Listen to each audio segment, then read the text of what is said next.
Welcome to Good News Baltimore, your source for progressive information. Each episode, we like to start things off with a look behind the scenes at the men and women who are working to make this city even greater. Thanks to the genius of one man, the world has a totally different view on symphony orchestra. Let's get you caught up on what's good. In the city of Baltimore, Darren Atwater combines all factions of American music in a fashion that is unheard of. So Soulful Symphony is really like a framework for us to address American roots music. Again, unlike the European symphony that does classical music, we do all American roots music, everything from gospel to jazz to bluegrass to rock and roll. We did a hip hop symphony a couple years ago.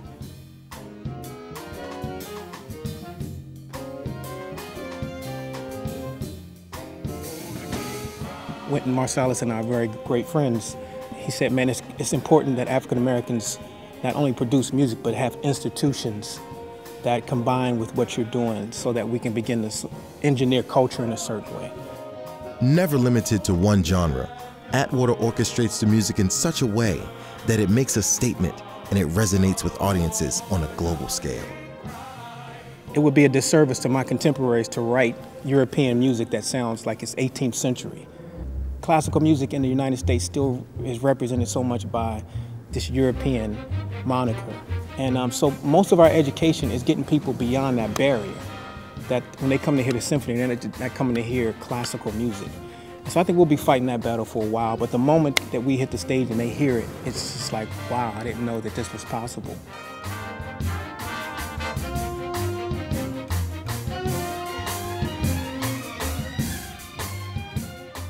And although African Americans are largely represented on stage, at some point it's just American music. And the more we embrace that, we would have really done ourselves a great service, not only the Soulful Symphony, but the city and the nation at large. With the new artistic door blown wide open, opportunities come running and imaginations expand. Creative engagements and experiences are produced simply because of the daring idea to be different. Not only is Baltimore gaining a voice, Darren Atwater has provided it with a sound that will serve as a source for inspiration for many years to come.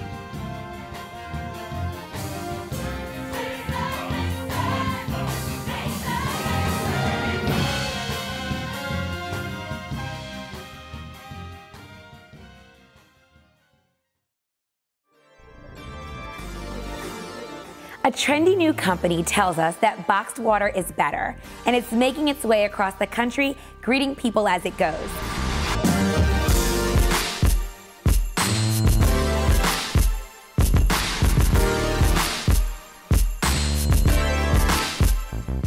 The bottled water market has tripled over the past few years. In fact, more than 75% of people in the U.S. drink bottled water. But it's also harmful to the environment, with less than 20% of plastic water bottles being recycled each year.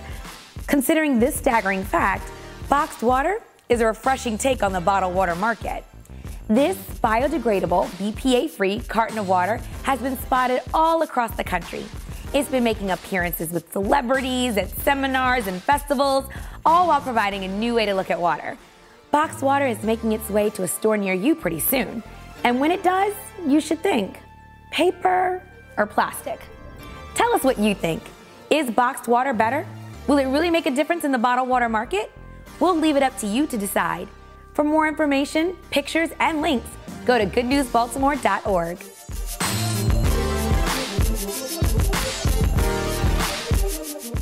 We quickly learned that hidden beneath the surface is untapped talent, and rapper-songwriter Inkwell is no different. So follow us as he takes us behind the music in this artist interview.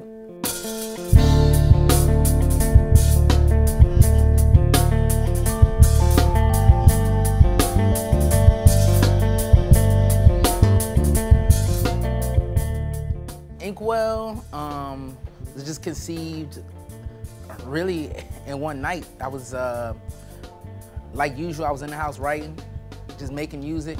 My friends called me and they're like, man, you never come out, man. You never come out of the house. And this is like a stint where I was literally, I didn't go out for like 2 years. I was just writing.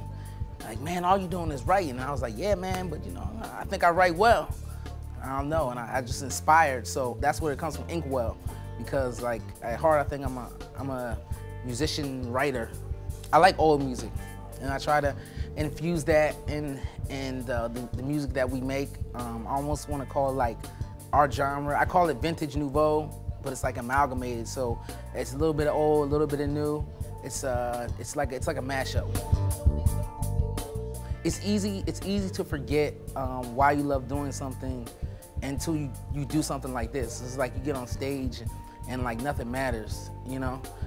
You can go without performing for a year or a day, but when you get on stage, you're gonna get that same feeling. And it's like, you know, you're in the pocket. It's like everything's working together in concert.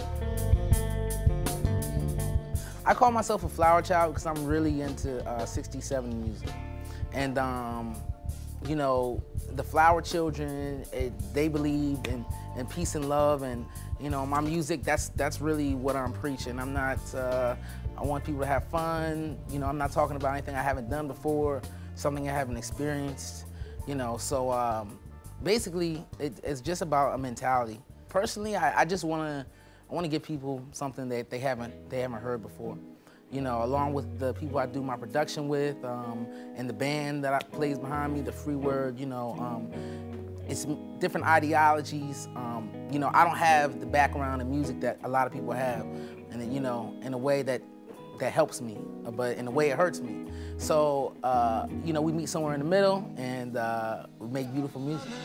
Look, man, it's just another story of me, cause I make the bed where euphoria sleeps. My grandmother and my grandfather instilled in me from a very young age community service and civic duty, and you know, it's really part of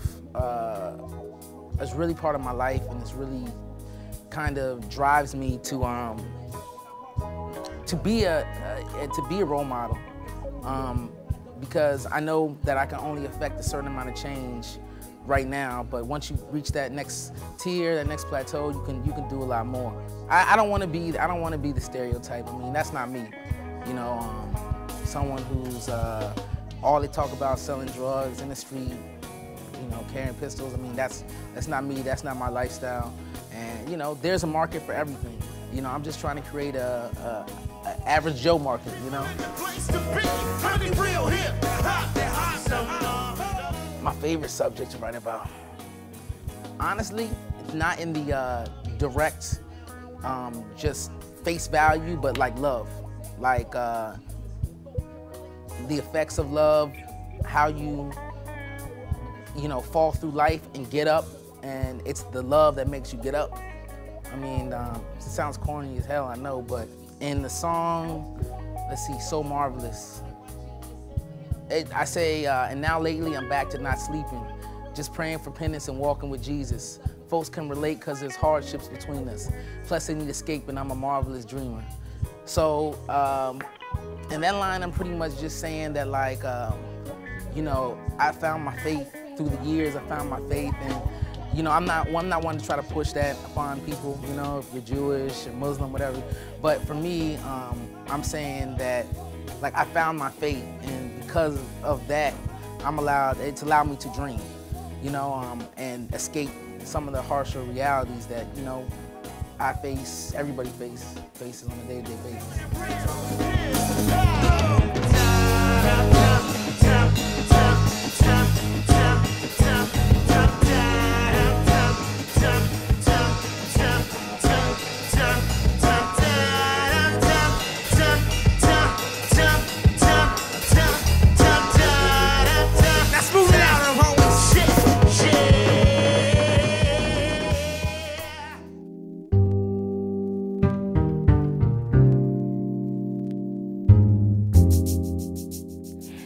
You need to stay tuned because Inkwell is coming right back with an amazing performance in our Artist Spotlight.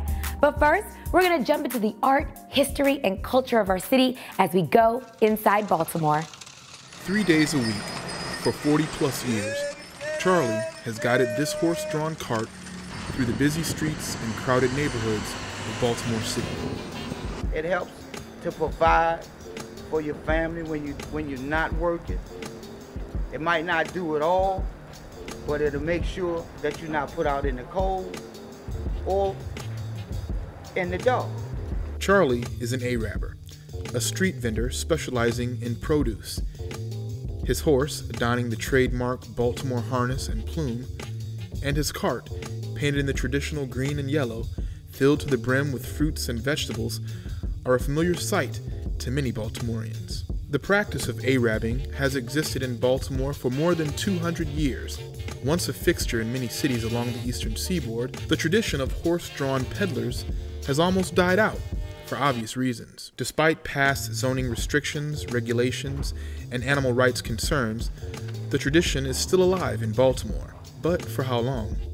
80-year-old Donald Manboy Savoy recalls a time when more than 400 horsemen were active in the city, delivering everything from firewood to Chesapeake crabs. I've been doing this over 65 years. Yeah, a little kid before I got married, just about. That was my livelihood, my horses. I had 20 horses at one time. It'd be quite a bit of stable in Baltimore City. In fact, it was known for that because horses helped to build this city. And look in the record book, and it would tell you that, you know. For the few remaining Arabbers, most were introduced to the craft by their fathers and grandfathers, legendary street vendors who were said to be horse crazy. I've been doing this since I was a little kid. If it wasn't for the older dudes, when I was young, them guys put that hustling in my ear, gave me a whole lot of impact on how to take an Arab wagon and go out there and use it as a job, not as a play toy or something to do. See, so you gotta I look at it like this. If it wasn't for them old guys taking me in, letting me hang around the horses when I was a kid, then nowhere where I've been. The familial aspect of Arabbing has contributed greatly to its longevity in Baltimore. The passing on of horsemanship and salesmanship skills from father to son, combined with entrepreneurial hustle, has kept this holdover from the early 1800s alive and well. Perhaps just as colorful as their carts and produce are the men themselves who often advertise their goods with chants and songs passed down through the generations.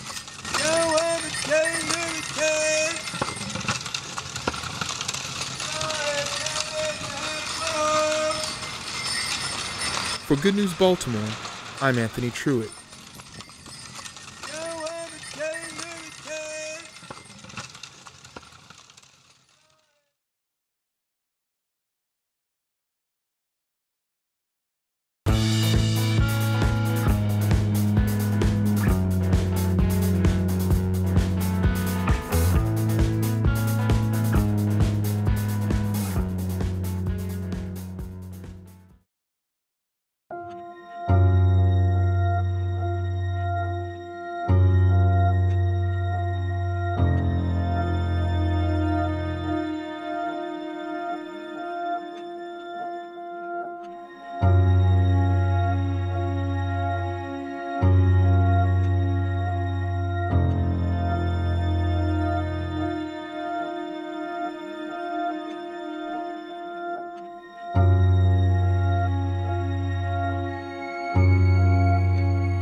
Welcome back to Good News Baltimore. Today, we will be taking a deeper look into the school-to-prison pipeline epidemic. Joining our discussion is Joseph Tolman, professor of law at the University of District of Columbia. Professor Tolman has pioneered special education advocacy for children in neglect and delinquency systems as director of the Juvenile and Special Education Law Clinic. Thank you for joining us today. It's my pleasure. According to the American Civil Liberties Union, ACLU, the school-to-prison pipeline refers to the policies and practices that push our nation's school children, especially our most at-risk children, out of the classrooms and into the juvenile and criminal justice systems. This pipeline reflects the prioritization of incarceration over education.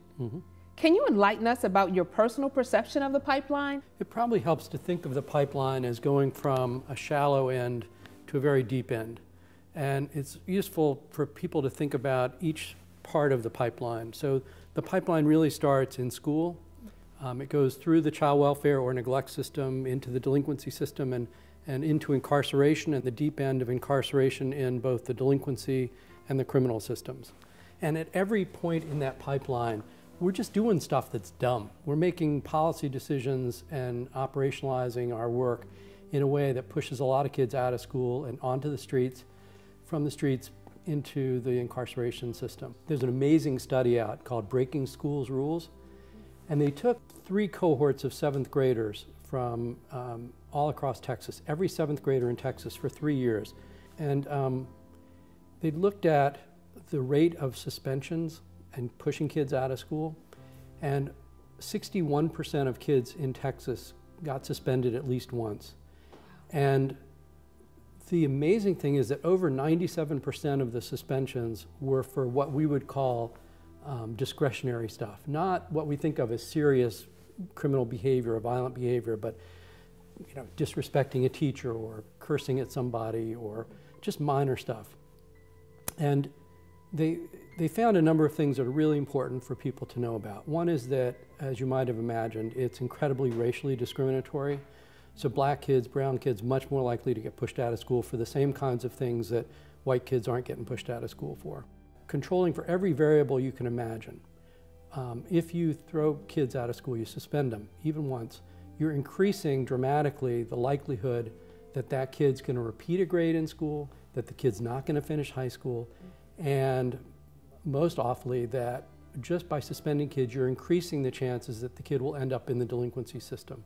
And at every stage, as we get deeper into the pipeline, poor kids, kids of color, and kids with disabilities, they get treated worse.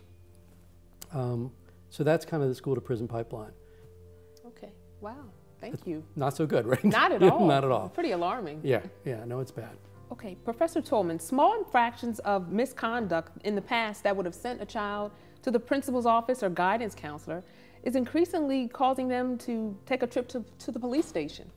What underlying factors are school administrations neglecting to address, resulting in higher forms of criminal punishment? I think there's been this move over the years towards this notion of zero tolerance, that if we get tough with people, that results in better behavior. It's a misguided concept. You walk into a school, you can tell right away if it's one of those oppositional environments. People, adults roaming the halls in uniform and yelling at kids.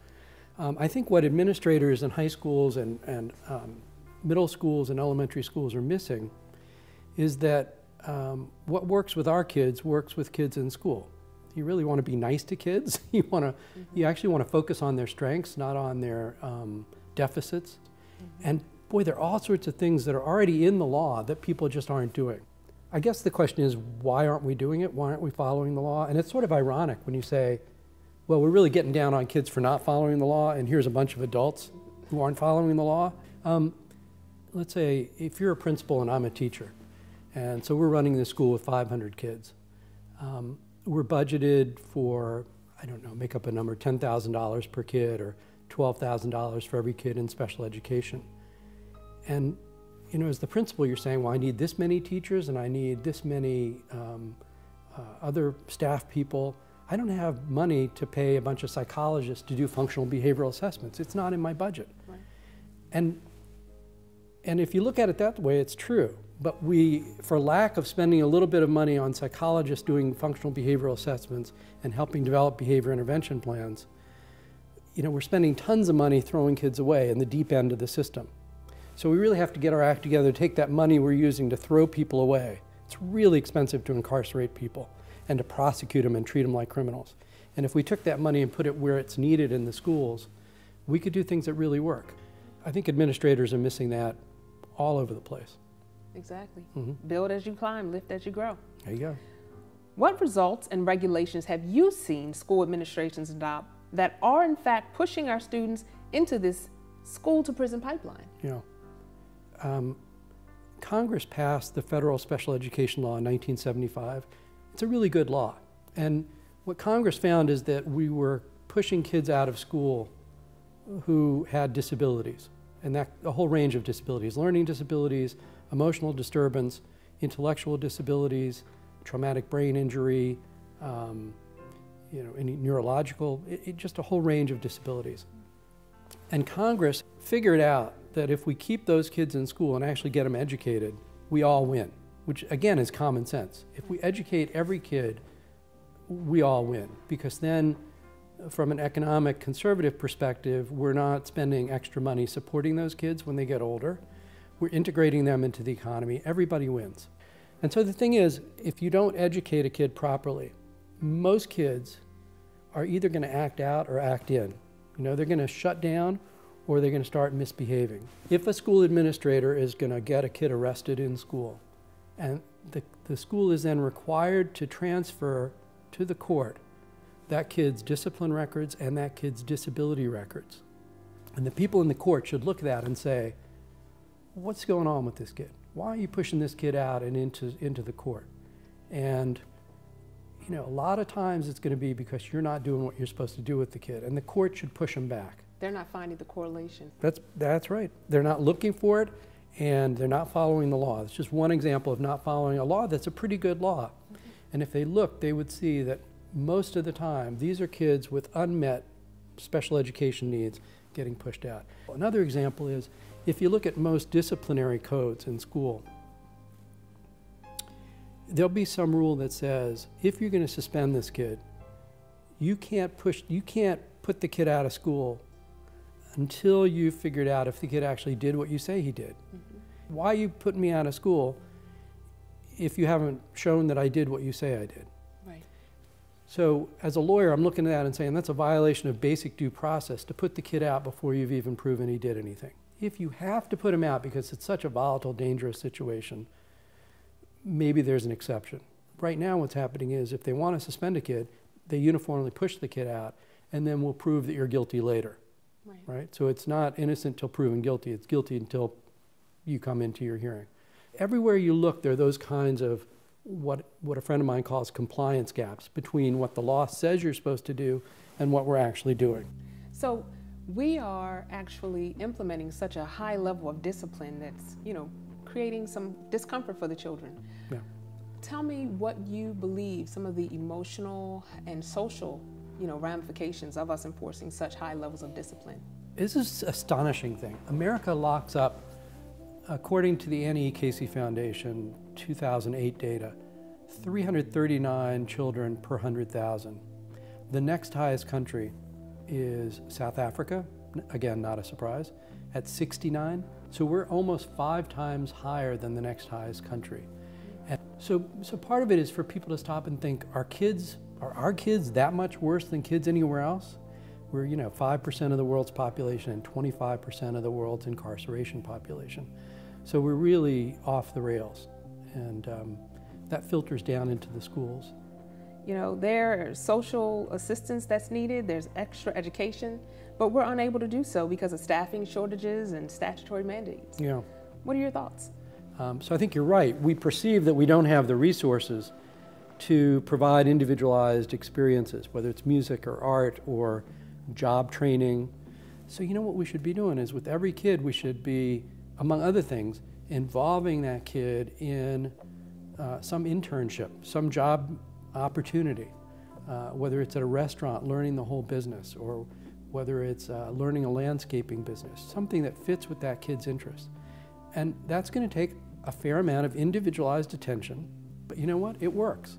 Every kid finds a mentor, an adult mentor somewhere.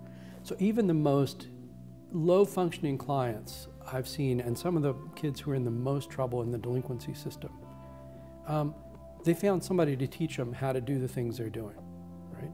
I have clients, how did they get a gun? Somebody taught them how to get a gun. Somebody taught them how to steal a car. Somebody taught them how to sell drugs. Now that adult or young person who's almost an adult who taught them that is not the person we want mentoring that kid. Why not have somebody doing pro-social, good economic activity mentoring that kid? And if we think it's expensive to put that adult in position to do that, it's a lot more expensive not to do that, because then we spend all the money throwing people away. What about the federal and state level? What's being done and what could be done to a higher level possibly moving forward?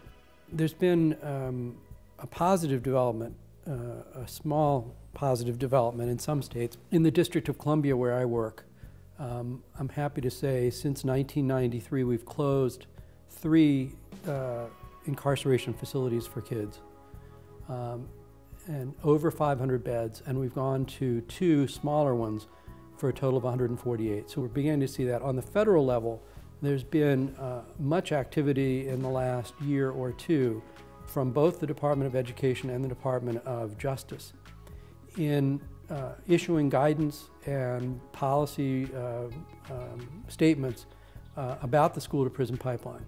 Now, I'm pleased by that, but I'm not that pleased, because all they're saying is, why don't we follow the law? Right. And the law has been there for quite a long time. And I'm a little impatient with the federal government. It's like, let's not just tell people to follow the law. Let's go out there and force people to follow the law. Well, there's a fire inside of you, sitting next to you, as we speak about this cause. What makes you so passionate about this cause? I think on the one side, it's seeing so many kids who have so much potential just being chewed up and thrown away, ground up and thrown away. And systemically, to see how unfair the system is. Racial disproportionality, racial discrimination permeates our delinquency and criminal system. And I think we've had very little dialogue about that nationally. I think with the explosion from Ferguson and what's happening with the Garner case in New York, recently you're seeing more of a dialogue, but it's not yet getting to the root causes, and it's not getting to the expansive nature of the problem. It permeates our criminal system. It permeates our delinquency system. We think we're getting tough on crime, and what we're doing is making crime worse when we treat kids as adults. Well, I just like to say what you are doing in our community is phenomenal. Thank you. We really do appreciate you being here. On behalf of myself and my team of Good News Baltimore, we thank you. And did I give any good news? I don't You did. You gave us a lot of wonderful feedback. At least it gives us something to think about. And it gives us a charge to go out there and be proactive and mentor and start making some change in our community, one person at a time. Good. All right. Wonderful. Let's do it. Thanks for joining us. Sure, my pleasure. We'll be right back with Good News Baltimore.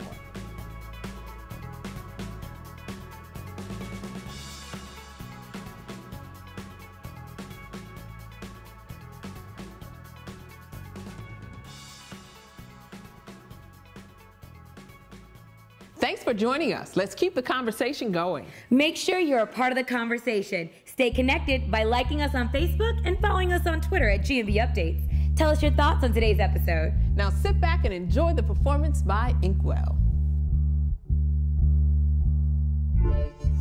Yeah, so many things, yeah. So many things, yeah. So many things, yeah, yeah, yeah.